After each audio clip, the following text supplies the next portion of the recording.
Right, now this will tell us. And that's pretty conclusive.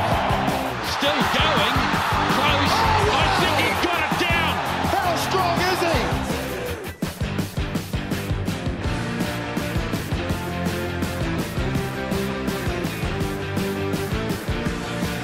he? Got a team, and welcome back to TAB's Pick and Go Rugby podcast. My name is Karl Paul, joined in studio for the 6th week straight by my good mate Paul Mawate. Paul, how's it going, man? Yeah, very, very good. We're right into it now, approaching the business end of the Rugby World Cup, and with the final round of games and pool play happening over the next few days. We'll start to shake out. We'll get a clearer picture of just where everyone stands. There's still a few things to be decided. Yep. Plenty of action this week, and we'll get to that shortly. We welcome in our guest first. He is one of our two halfbacks we've got on rotation for the Pick and Go podcast for this World Cup. He is the one that did not score a single point in a 145-point drubbing of Japan a wee while back. It is Strachan. And welcome back, mate. Hey, fellas, all good? Yeah, no, I was born on this planet, mate, to help and serve others, mate. So that's all I did that day. Yeah, he was the assist leader on the day. Assist leader. That's good. All right, gentlemen, we're going to get straight into it as we always do. And I've got a predicament for you to kick things off today. Listen to this. You're a 25-year-old representing your country at your first World Cup. You've been playing pro rugby for 4 years, let's say. And your team has just made it through to the knockout stages. You've got an injury, though. The injury you can play through, though for every game you play, the injury gets worse. If you make the final, there's a very good chance your professional rugby career could be over. And do you play? No, but there's a big but here. If you can navigate your way through those earlier games where you give your injury enough time to semi-recover, I don't know how many minutes you're expected to play through the quarters and semis, but look, if it was just a cold, hard, if you play, you could end your career, I certainly wouldn't play. Paul? 100% I'd play. See, this is the difference between someone who's played professionally, someone who hasn't. How many people get to play on a Rugby World Cup? Not me. Now, obviously, if you're in a team that's looking like they're going to make the final, you're a pretty good player. So I guess you say there's a very good chance your career could be over, but it's not 100%. Still a small chance you get through unscathed. Right, yeah. So are we faves? Are we faves to win the World Cup? Are we? Yeah, sure. Yeah. I'll play. I'll roll the dice. Yeah. I've said the same. I'm definitely taking that chance. I think I'm too competitive, and I hate missing out on stuff. If you pull out and you let the injury heal, first game back, new season, you also might injure yourself to the extent where your career's over. So I'm definitely rolling the dice. Man, I should be wearing one of those T-shirts that you fellas have got. You got TAB on your shirts because you roll the dice, right? I got a white T-shirt, so maybe if I have one of those, then I'll just roll the dice with you. It's a calculated risk. No. Yeah. Hey, look, I'm young. There's an opportunity still to for another career, perhaps. Don't know. Yep. Or just play golf. Just play golf. It's just, if you've got the opportunity, I would find it hard to turn down. Like you say, not many people get the chance to play in a World Cup final, and you just never know when that chance is. The reason I brought this up, I was looking at all the people who have played through injuries, and the big one I think for New Zealand and would have been Richie McCaw in 2011 playing with a broken foot through the latter stages of that tournament. He seemed to sort of manage his way through that, and to New Zealand's benefit, it was pretty extraordinary.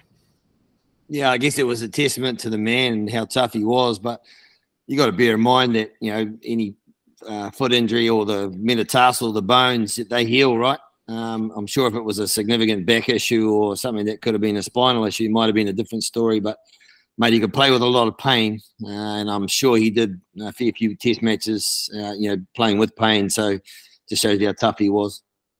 Yeah. Yeah. Speaking of tough guys, we're going to move on to our round table.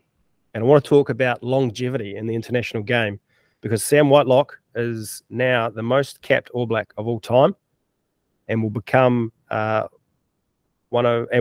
most capped World Cup player, or player who's played the most World Cup matches this weekend with 23. It'll be his 150th this week.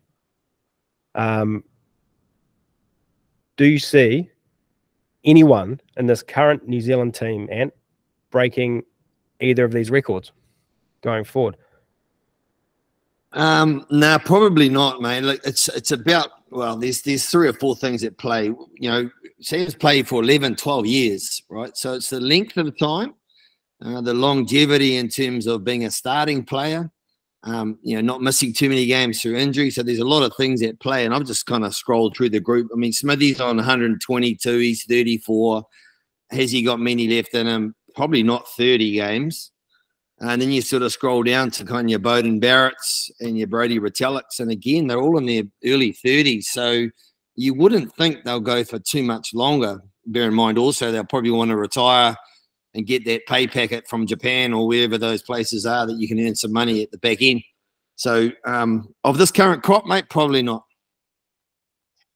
Paul, I had a look at the number of tests that are being played every year, and I went back, had a look in the 80s. So 1980, have a guess how many tests New Zealand played? 1980. 5. 4. Good guess, though. 85 went to 5, 89, 7. 1997. 1995, I've forgotten to put the number down, but I think it was 8. 99, 12. It was 2008. From 2008 onwards, we've been playing 14 or 15 tests a year. So that's where the likes of Whitelock and, say, Richie McCaw have really benefited, because there's that many more games being played a year. Like Ant, I had a look at the team. Whitelock's the leader. Aaron Smith, he's gone. He's off to wherever he's going. Barrett won't last long. Retallick, he's getting old. I've got Artie Sevilla, currently 78 tests. He's 29 years old. To get to 150 tests, he's going to have to play 15 tests a year for the next 5 years, which would see him at 34. Not done. Rico, 26 years old. He would have to play 15 a year for 7 years to get to 150. I thought initially he was my one guy that might be able to make it. But the one that I've found, Cam Roigard, 22 years old. He's played 4 tests. 15 tests a year for the next 10 years. He was my one. Yeah? Yeah, I looked long term.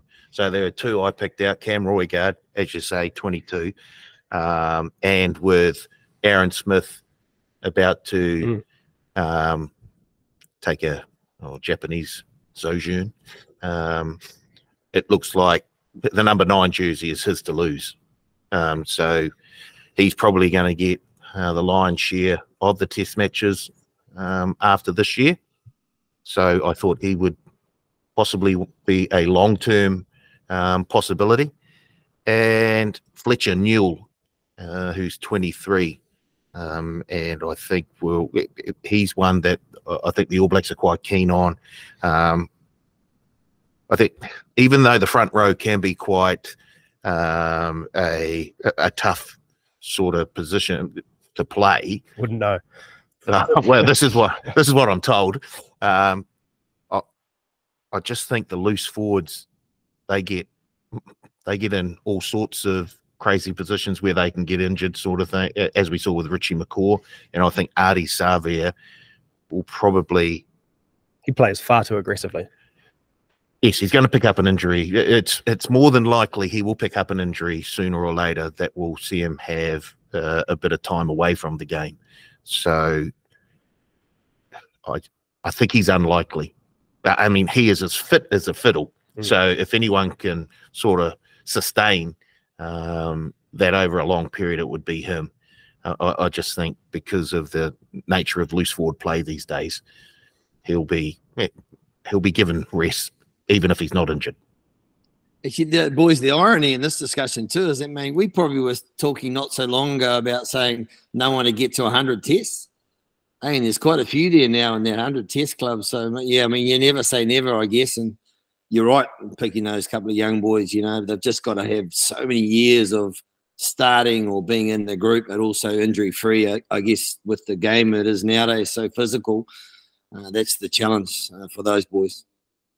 Yeah, the injury is the big one, right? If you can stay relatively injury-free, then you're giving yourself your best opportunity. I think look to, you know, rugby league and Cam Smith. He played, you know, 400 plus NRL games plus 100 odd representative games in his career. Like, can be done. Interesting discussion, nonetheless.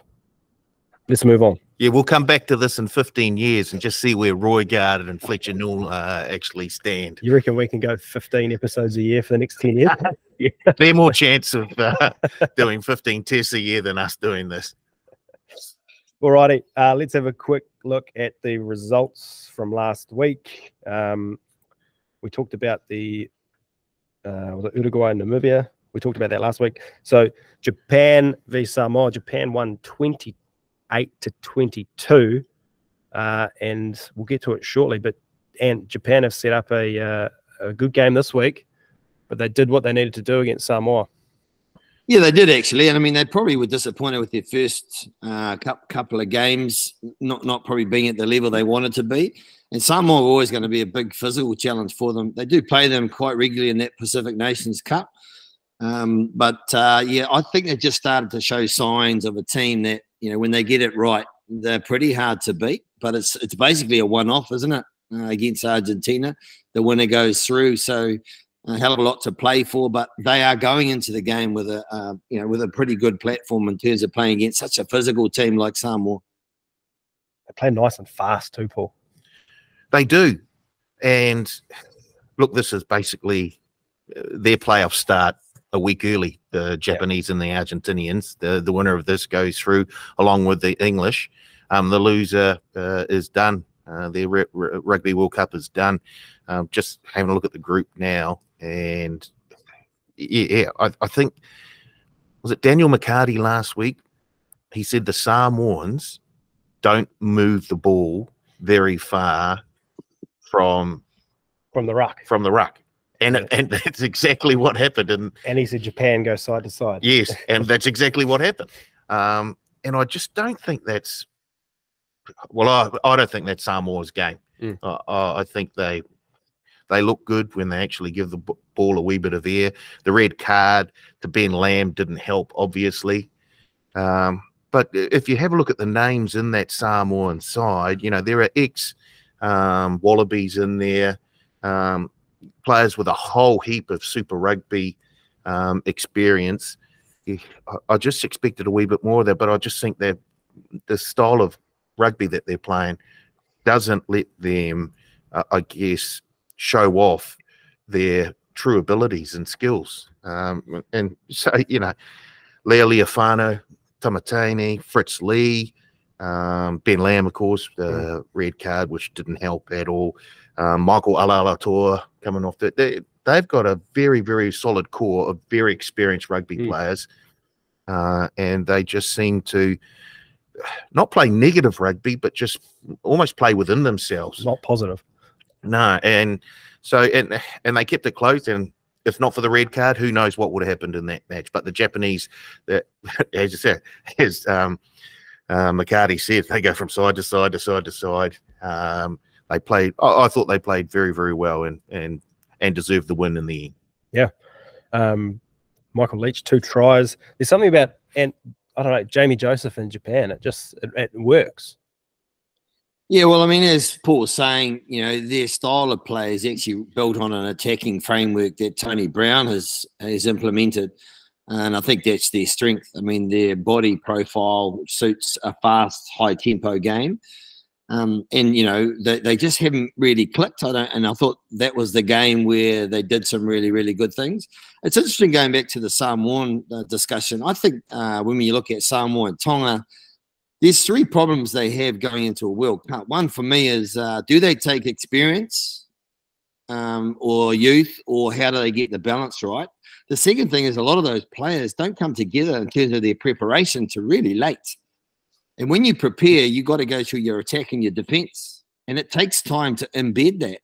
And Samoa probably lost between, as Paul said, going through the middle, where they were actually pretty effective in using the ball. So, yeah, I feel sorry for both of those two teams, because they certainly have enough, you know, players, and the personnel were good enough to go a bit further. So, yeah, I get a bit disappointing for us. All right, next one, New Zealand 96. Italy 17. Paul, an absolute performance from New Zealand right from the outset. A lot of people gave Italy a chance, and New Zealand put that to bed from the final, from the first whistle. Super performance by the All Blacks. And when you get a game like this where you get out to a big lead early on, you know, the structure can sometimes fall away. It didn't really happen in this game. The All Blacks kept that going right through to the final whistle. It was sort of a game for the old boys, to be fair. Aaron Smith, a hat-trick. Dane Coles coming off the bench and getting a double. So there's still life in the old boys yet. Discipline was good. So it was great to see that they kept the 15 on the field for the whole match. If there's a slight, not negative, but Italy scored 17 points, and both of those tries were on the left-hand side of the All Black defence. So that may be somewhere or something that opposition teams like the Irish or whoever the All Blacks meet deep in the tournament, if they get that far, might be able to take a look at and exploit maybe. And it's maybe something that the All Blacks will have a look at and try and tighten up themselves. But I'm nitpicking here. It was a great performance by the All Blacks. And they looked like they were trying so hard to get to 100 points in those dying stages. But yeah, as Paul said, heck of a performance. Yeah, it was. I mean, I'm a purist, mate. 100 points against Italy, ranked 12 or whatever in the world. I don't think it would have been a good advertisement for rugby. But that aside, they came in with a strong attack mindset. And as Paul just mentioned, they kept the hammer down the whole way. And it was off the back of set-piece proficiency. Just bear in mind that their set-piece hasn't been great. And, you know, the Italians are not poor in that area, but their scrum and line-out kickoff was superb. So they launched a lot of their attack from those three areas. And also, you know, some of those key players really stood up. I mean, you know, the props they've been speaking about, we talked about Lala and Tukunga, both very impressive. Taylor did well. Frizzell did his piece, hasn't been there for a little while. How good was he? And he's going to build towards a quarterfinal spot. Papali'i's been under pressure. He played very well. I thought probably his best game in a black jersey. And then bringing Geordie Barrett back into the frame, you know, really important. And what a wonderful moment for Whitelock as well to get that 149th cap. Yeah, the issue for mine was probably the connection at 12 and 13 defensively. I thought Geordie Barrett and Enrico Ioane, they had some work to do there. Because actually the issue that Mark Talea had on his edge was actually created inside him. So, yeah, that'll be a work on for them. But, you know, I mean, let's be honest. Did anyone pick a score like that against Italy? I'm sure there wasn't anyone. I did say 50 to 60. The not 80. The bookies said, what was it, 32.5 Yep. was the line prior to kickoff, yep. minus 32.5. Well, you were... You were sitting back very, very happy with yourself. You were back the All Blacks minus 32.5 halfway through the game. It was very balanced, like 49 points in the first half. And then, you know, you see teams do this. They put up a score and then the changes come on and you lose a bit of that continuity. But they still scored 43 in the second. No. 50. I can't do maths. 55? No, 45. 45 in the second half too. So wow. Here we go. We're rolling the dice. We can't count what's on them, but we roll them. It's all right, folks. I'm not a bookie. Yeah, So. you two are good at rolling your dice. Just keep on going. Anyway, let's move on. Argentina 59, Chile 5. I think Argentina needed a game like this. Get their confidence up, throw the ball around, score some points, especially now heading into this do-or-die match against Japan. Yeah, I think so. Yeah, they're being dented a little bit.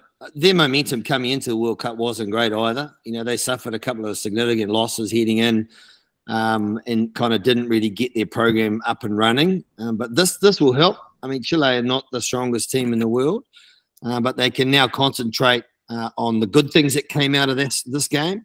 And obviously, they'll be doing some subsequent work on other areas of the game from the earlier fixtures. And yeah, as Paul said, it's a one-off, isn't it? It's a quarterfinal before the quarterfinal. So I think they'll have too much strength and power for Japan, but it'll be their ability to defend the Japanese side, wide stuff. Anything you take out of that game, Paul? The Chileans were pumped to score their try.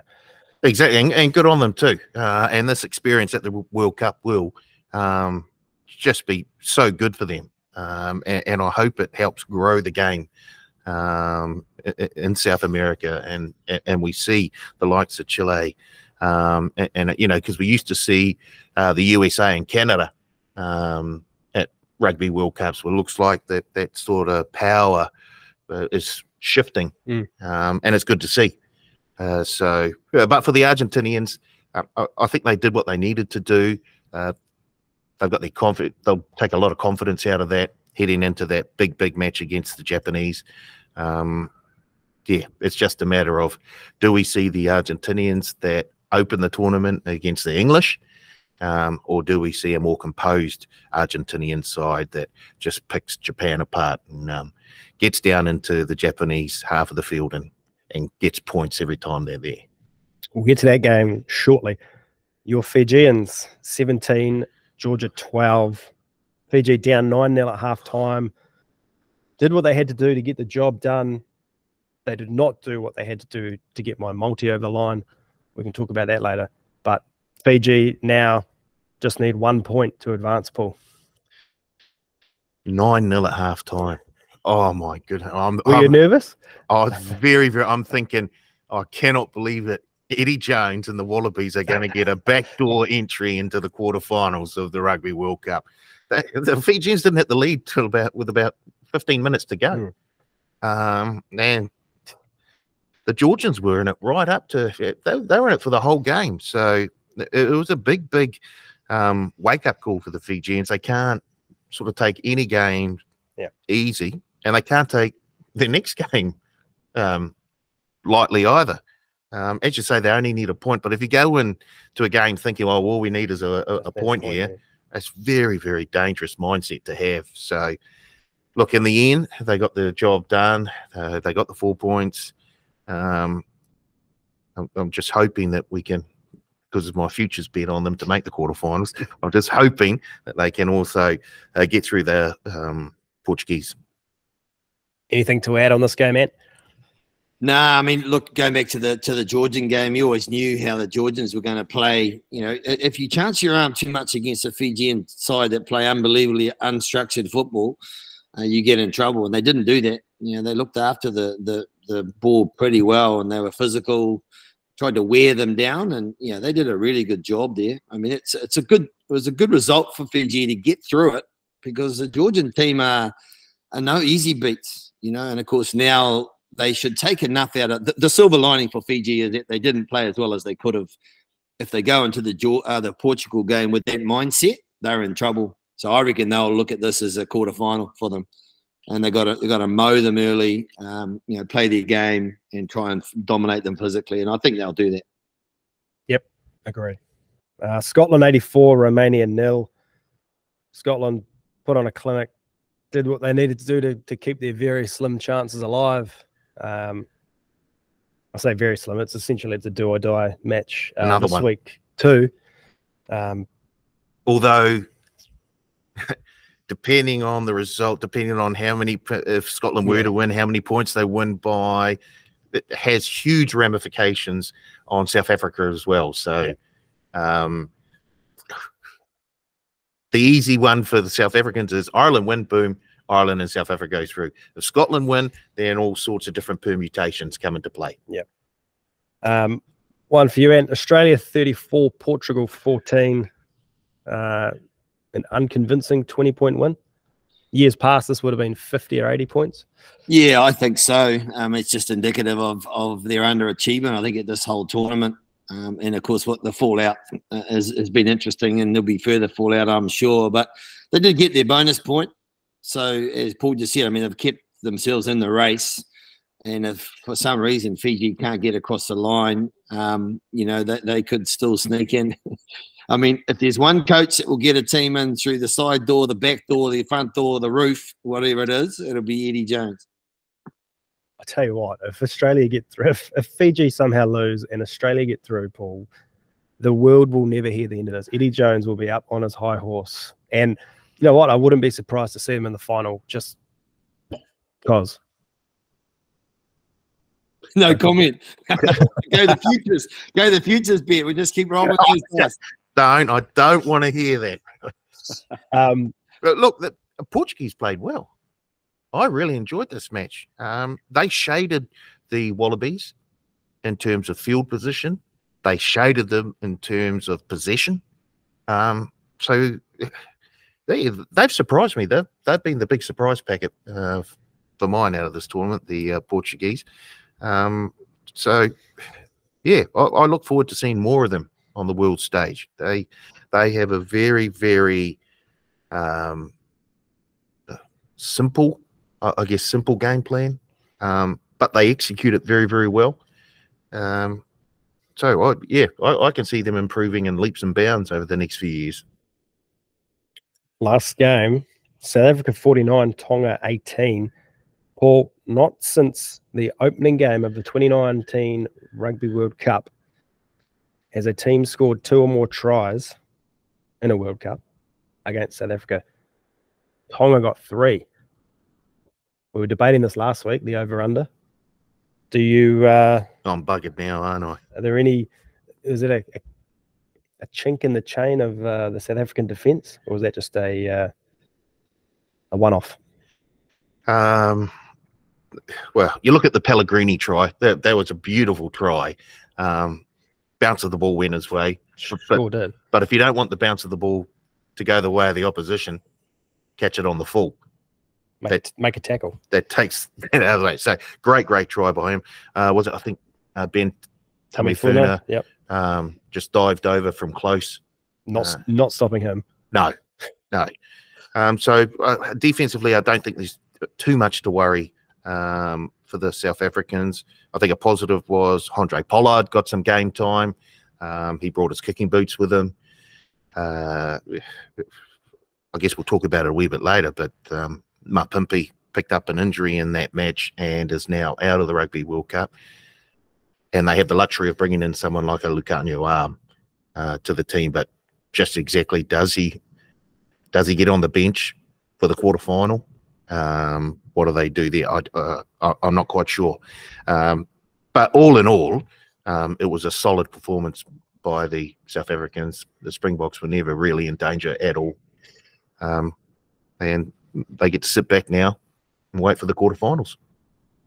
Probably, and Tonga probably put up a bit more of a fight than I imagine South Africa would have expected or liked, but it's probably a good thing for them to have that kind of game, and probably not a good thing for the rest of the teams to have South Africa being given a little bit of a wake-up call heading into the knockout stages.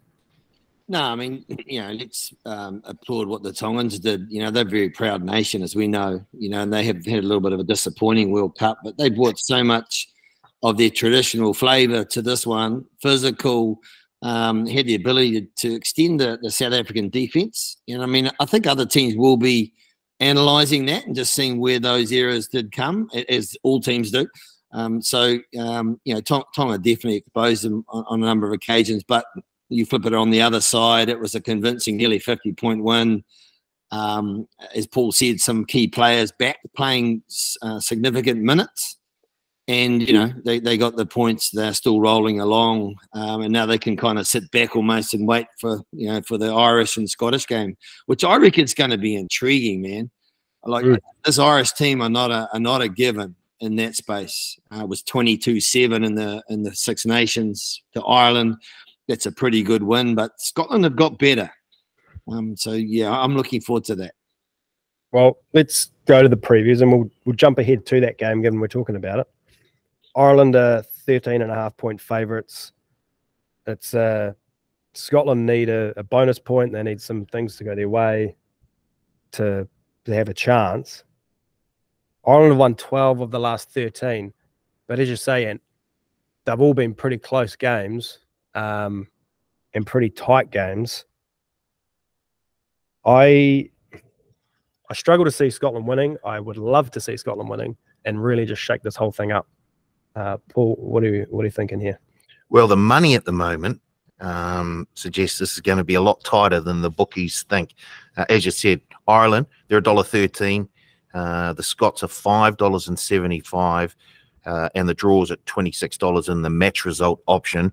Look, we've taken 47% of turnover on the Irish at $1.13, 47% of turnover on the Scots at $5.75, with the was about 6% left, all on the draw. So the money at the moment, and look, we're still a few days away from kickoff here, is saying that this is going to be a very, very tight match. So maybe there's a wee bit of value on the Scots plus 13.5 at the point start, if the early money is anything to go by. Look, Ireland just want to get out of this one with a win, no injuries, no cards, move on to the big quarterfinal that they've got coming up against the All Blacks. So that's all they want. Look, the Scots won't make it easy for them, and I guess their lead-in match, I don't know how useful a thrashing is leading into a big game like this. So, I mean, they showed they can score some tries against the Minnows, and they've had some very, very good results in Six Nations rugby as well. I just think Ireland are just going to have just a wee bit too much in the tank for the Scots, unfortunately. Anything to add, Ant? No, other than they play each other regularly, you know, and the Scots probably play quite similar in terms of their attack to the Irish. So, au fait with their stacking and all the different layers they have, etc. It'll be their defense. I reckon that's the key for the Scots. If they can defend really, really well as a group, you know, they'll put some pressure on Ireland. And I mean, let's be honest, they're the underdogs. Not a lot to lose, really, but they'll be desperate to get into a quarterfinal. So yeah, it'll be a good match, I reckon. Yep, really looking forward to it. All right, let's wind it back a little bit. Tomorrow morning, 8 a.m. New Zealand time on Friday, New Zealand v Uruguay. New Zealand 69.5-point favourites. We have rolled out a bit of a different team. Sam Cane is back. Cam Roygar gets the 9. We've got Lester Whainganuku on the bench. Anton Leonard-Brown to the centres. Damien McKenzie at fullback, which boggles my mind. Paul, what do you make of this? First of all, let's look at the team selection. I think from this we can gather that Beauden Barrett is going to be the fullback in the quarterfinal. Will Jordan will be on one wing and probably Talia on the other one. Unless Whainganuku has an absolute, he would have to have an absolute. How many tries? 5 tries? 6 tries? Mark Allen tries? Even that may not be enough for him to force his way into the starting lineup for the quarterfinal. I'm looking at the money at the moment. We've had a $4,000 bet on Uruguay plus 69.5 the point start. Had a $2,000 bet on the All Blacks minus 69. 69.5 in the point start. In the first try scorer market, the most popular player, Will Jordan, who I think is around $6 to score the first try. He scored the first try in the last match. And Cam Roygaard has been very well supported in the anytime try scorer market. He's $1.50 to score a try. He's the most popular player in that market. Yeah, this is just a game that the All Blacks want to get through, injury free, card free, ready for the big one. Here's an interesting stat for you, Ant. Even though they did it against Italy last week, New Zealand have only beaten the spread in 5 of their last 20 games outside of New Zealand, and in one of their last 5. Sorry, and in one of their last 5, which was last week. Yeah, this Uruguay team's better than people think. You know, that they've obviously tested the French to a point, but I mean, probably 3 things for mine. Paul mentioned the selections. I think, you know, the selections are about working around the 23 for quarterfinal, making sure those players are getting the right amount of minutes, a starting opportunity, if the case may be. Those players on ice are important too. So just looking quickly, Talea, Ioane, Savia, Retallick, and Lala are probably the key ones that are getting a complete rest. So yeah, they'll be ready to go in the quarter. But also it's about momentum. I mean, the Italian game, we know, and we've just spoken about that in terms of momentum for this All Black group. Uruguay are harder and more physical, I reckon, than Italy. And so it'll be another test. And they need another sense of momentum in some respects. Set pieces got to be real good. Attack's got to be good. And obviously defence. Be good to get through this one without conceding too many points, I reckon, would be an aim for this All Black coaching group. Do you think the addition of Anton Leonard-Brown in the centres is there, as you said earlier, you alluded to the defensive issues. He's been given a chance to sort of stake his claim to a starting spot, or is this just a rotation piece? I think this is a week where the coaching staff has said to Rico, we're going to give you a physical rest, but you'll need to spend time with your film and working really hard through training and probably defending against Anton when they do their contact stuff and get your D right, because everything else in his game is fine. But, yeah, I think it's more around that. But, you know, if we had to pick another centre, if Ioane went down, it will be Leonard-Brown by the look of it. It's certainly what they've shown in terms of their hand over the last sort of 3 or 4 games. Anything to add here, Paul, the game before we move on? No, I just remember you mentioning the All Blacks almost getting to 100 against the Italians. The boys put a power play out for this match. All Blacks to win by 100 or more. It's at $8. But as Ant said, these Uruguayans, they're very, very physical and they don't mind tackling. So if you do think the All Blacks are going to run away with this one, the bookies will put one out there for you. Hey, what, that first power play there, 2 tries scored in the first 10 minutes, $2.25. Yes, please.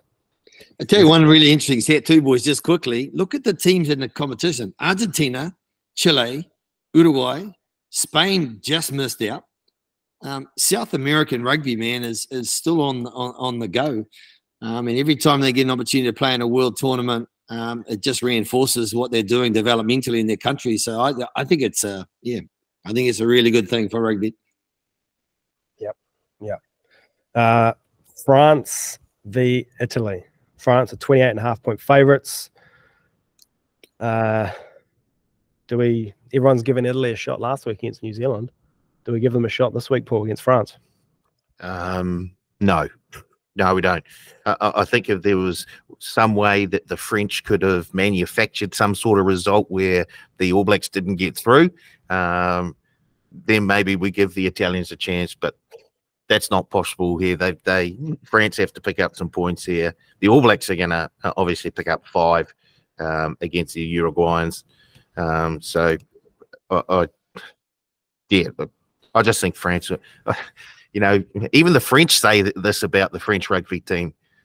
1 week they'll be world beaters, the next week they couldn't beat a second division Spanish team. So you talk about manufacturing a result. Who do you think they want to play in the quarterfinals out of South Africa and Ireland? I'm not really sure, actually. I don't know. I mean, they meet Ireland all the time in the Six Nations, and they've had some success against the South Africans. I look, they're not going to lose this match. They're not. I'm sorry. They shouldn't. They shouldn't. They're not going to I would lose. not be surprised if they did. They're not going to lose this match. And how do you see this one playing out? Yeah, it's really interesting, man. I look back and it was 29-24 in the Six Nations, some time ago. But how this Italian team will recover from a 97-point loss. I know Kieran Crowley said, let's just chuck this one, or made reference to the toilet in terms of getting rid of that game. But mentally, it takes its toll. But these nations normally, present a really, really good challenge for each other. So France have their reasons for getting through the game. And of course, no Dupont yet. He's still not around. And the Italians, it's just about saving face, I think, for their people. So, yeah, there'll be some real fire, man, in the first 20. But you'd think that the French will pull away, certainly in that back end. Yep. Next one that we're looking at, England v Samoa. England are 18.5-point favourites. The result here won't really affect anything. England are through, but a decent Samoan performance pool could dent England's confidence heading into the knockout stages. I can't see that happening. Just with the Samoan tendency to keep the ball very close to the ruck, I think that'll play right into the hands of the English. They've looked very, very good. They've probably been the team that has sort of performed above my expectations so far in the tournament. And with them being on the other side of the draw, they're a very, very good chance of sneaking all the way to the final. So they'll get through this game and they'll move on to the quarterfinal. The only bad thing that could happen here is they pick up a big, big injury to a key player. You see Samoa keeping this one close, Ant? Probably not, but, Samoan teams, if we go back in history, always play really well. They pull out one game out of the bag against a Northern Hemisphere team. We've seen that in the past. And again, this is a chance for them to show some faith too, in terms of their performances to this point. So they'll be physical as, could really dent this English team. And as Paul just mentioned, England won't want to get too many injuries in this one, but it's going to be physical. But England, they're the surprise package for me. I remember Steve Devine, I had a chat with him a few weeks ago. He left the room and I said I thought England were one of the best teams in the competition. I don't know. They just seem to be playing really well, and it seems to have a kind of like a World Cup winning formula about it. So you'd think they'll win this one.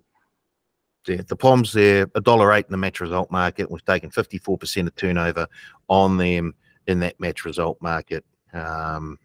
And most of the money going with the Poms minus 18.5 in the point start market. Just going back to the French-Italian match, there's quite a lot of action on Italy plus the points, plus 30.5. Big bounce back against the French. So just keep an eye out for that at the moment.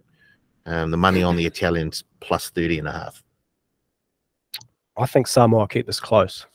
I think that 18.5 is, they'll keep it within that. They won't win, but anyway. Last one we're going to look at, Japan v Argentina. This might be my game of the round, just because of the sort of permutations of the result. I think Japan are playing great football at the moment.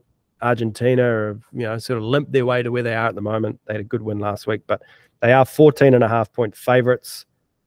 As we said earlier, the winner goes through. Paul, you had Argentina making the final of the World Cup in our first preview podcast. Do you see them making the quarterfinals? Yes. Yeah. Look, 14.5. First of all, the money is suggesting no. So they're $5 Japan, in the match result market. Argentina are $1.16, hot favourites. But 94% of turnover in that match result market is on the Japanese. So the boys have got a significant liability if Japan were to upset the Argentinians. I agree with them, though. I don't think that happens. I think the set piece of the Argentinians and their, I guess, ability to get down into the opposition half and then pick up points, I think they'll just grind away at this Japanese team, who will give it a go and throw it around. I just think the structure that the Argentinians will have will just be too much for a brave Japanese side. Are we forgetting that Japan went 4 from 4 in 2019? They beat Ireland, they beat Scotland. They can do it. That's when the Sunwolves were in Super Rugby. Okay. And how do you see this one going? Oh, look, I think the Argentinians have to rediscover their defensive mojo, because when they've knocked over the All Blacks and a lot of those other top nations, they've had their defense right, and that's from set piece, that's their phase defense, and the ability to fold around the corners to shut down the edge attacks, which is where the Japanese are certainly going to go. Haven't quite seen that the ferociousness of their D yet. If they get that right, and as Paul mentioned, the physical nature of their set piece and their carries, etc., that they should win this one. But defensively, they're just not quite on yet. They'll need to do it in this one. I don't know if this is because I love Ruffy, but you're a romantic, fair dinkum. Japan, baby, Japan. I'd love to see Japan win, but I just can't see it happening. I think that game last week, it was good for them. Samoa went toe-to-toe with Argentina a couple of weeks ago. They could have won that match. What's the point start for Japan, Paul? 14.5. 2 converted tries. There we go. Looking forward to it. All right. My favorite. Start one, bench one, cut one. What have you come up with this week? I know absolutely nothing about the position we're going to talk about this week. It is a forward. I know nothing about the scrum. I'd be terrified being hoisted into the air at line out. We're going to talk about locks, and this might be the hardest one yet, I think. And I'm going to start with you. Start one, bench one, cut one. Brad Thorne, Sam Whitelock, Brodie Retallick. So start one, bench one. And cut one. And cut one. Start Whitelock, bench Retallick, drop Thorne. Wow. Paul? Never been a forward. Just like to state that. I'm going to... Retallick, he was World Player of the Year not too long ago. He was. I think I've got to start him. I understand Whitelock's long career at the top of the game. But I just think if you look at both of them at the height of at the peak of their games, I sort of lean slightly towards Retallick. So I'm starting Retallick, and I'm probably going to bench Brad just because he gives you a wee bit more, I guess he can play. Yeah, he gives you a hell of a lot of that. But he can play lock at a push. You know, he played in the Lucy's as well. So that's the reason why. So no slight on Mr. Whitelock, who's about to break another record. Run out for his 150th test. And Rugby World Cup game as well. Mm-hmm. But I really like Retallick, especially when that year that he was World Player of the Year. He was just ridiculously good. And I think Brad gives us a wee bit more sort of flexibility off the bench. I'm very similar to you. I'm going to start Brad Thorne. Wins wherever he goes. Mongrel, just tough. Broncos could have done with him on the weekend. Retallick on the bench, plays lock, thinks he's a first five, gives you versatility and a bit of X factor, which is not something you can say about a lock, really.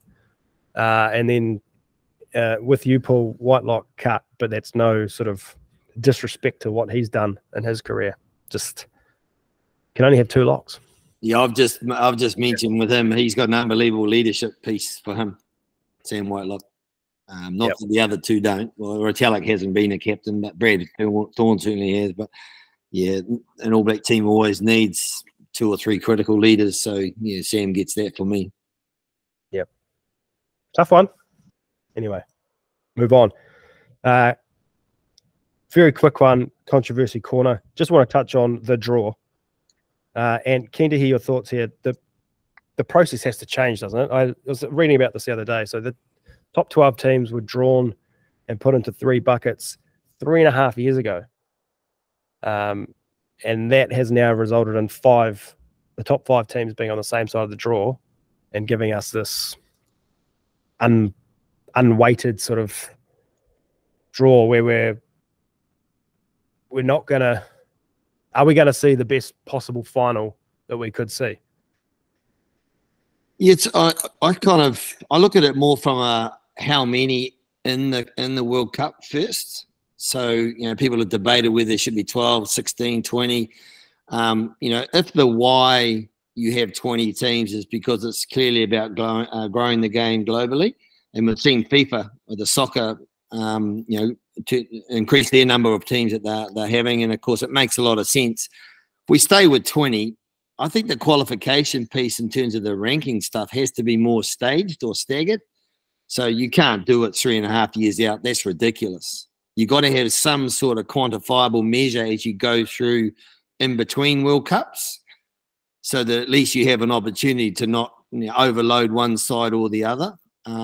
So, yeah, I know maybe a closer look at that. But I'm totally in agreement that there should be 20 teams.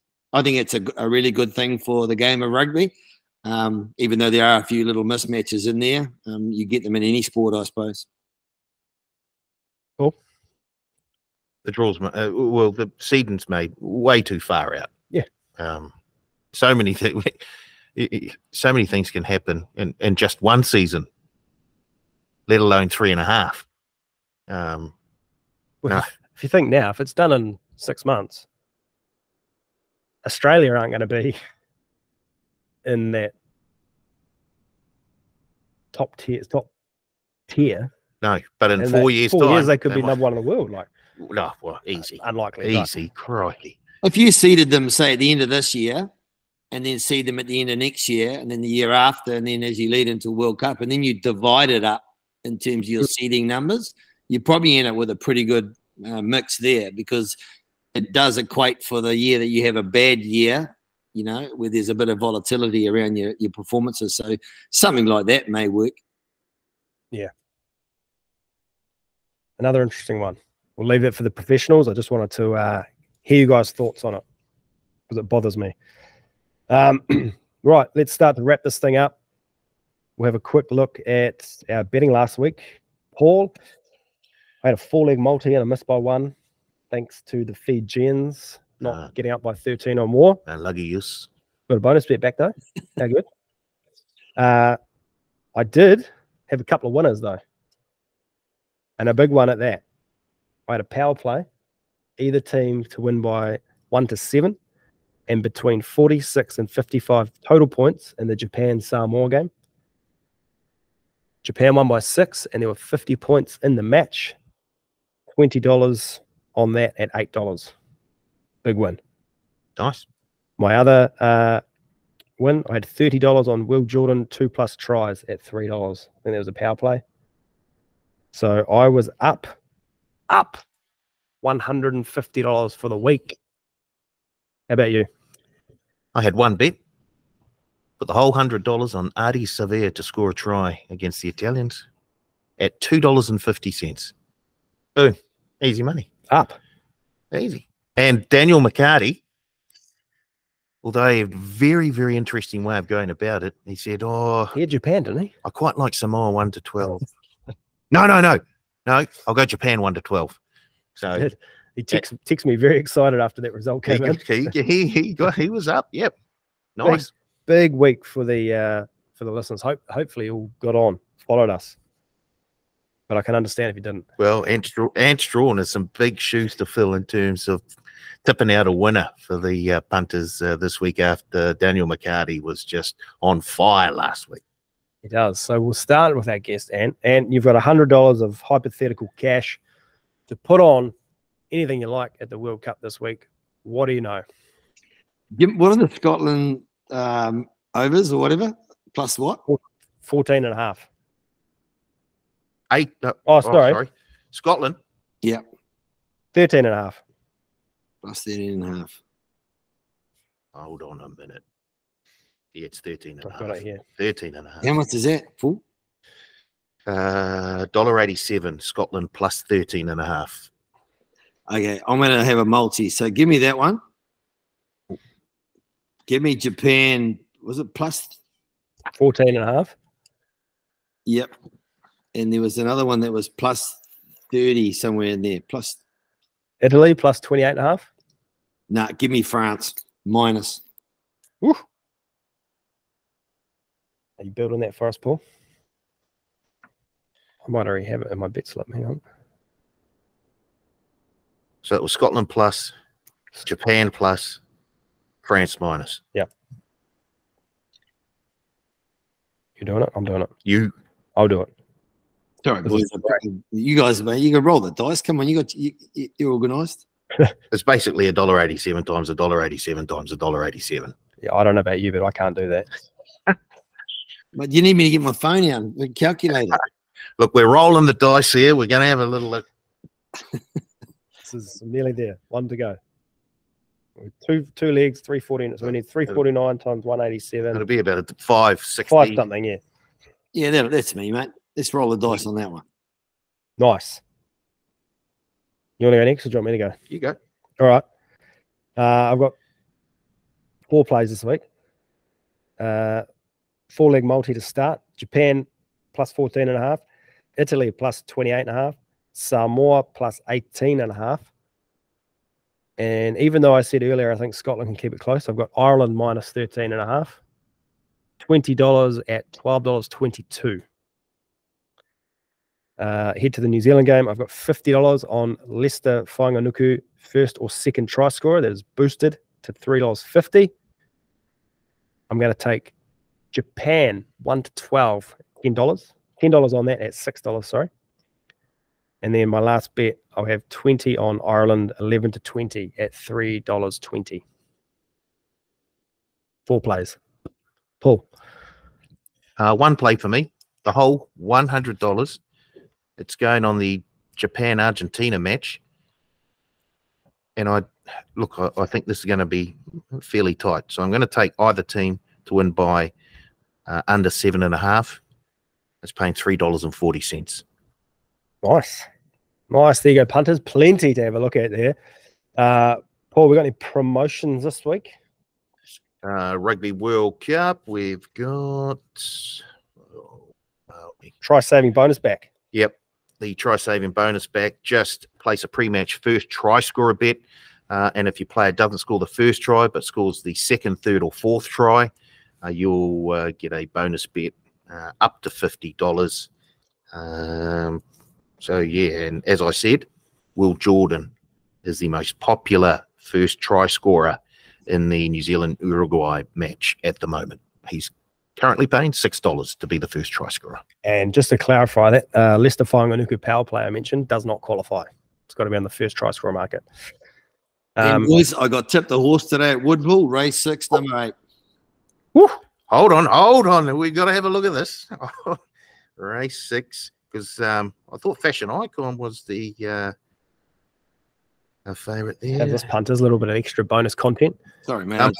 Oh, first starter, Navy Bride, 650 into 480. There we go, mate. climb into that. And if you want to double up, mate, back Karma Crystal in race 3. We might throw a few horses. It's not just about bloody rugby this morning, is it, mate? We chuck the horses in. We're going to have to get this potty out quickly so that punters can get this information before the races actually start. I'll do my best. What was it? Race 3 at Woodville? Yeah, Karma Crystal. I'm not quite sure what number that is. Jacama Crystal, yes. Crystal. Sorry, I can't spell. 380. What number? Number 5. All right. Race 3, number 5. There you go, punters. Have a little dingle of a couple of those. Never know. You're still listening? We deliver. We deliver. Our guests deliver. And to that, and thank you very much for joining us again. Really appreciate your time and your insights and your tips. Love to have you back in a couple of weeks to do it all again. Anytime, boys. Appreciate it. It will, and it'll probably be on our Thoroughbred preview show in 2 weeks' time, tipping out rugby games. No, I'm going to follow those 2 tips at Woodville very, very closely today. I'm going to go make a deposit. Paul, thank you for your time again. Yeah, we're almost there. Almost there. Next one, we'll be talking quarterfinals. Yes, big one. And to all of you listening and still listening, thanks again, and we will see you next week on the Pick and Go Rugby Podcast.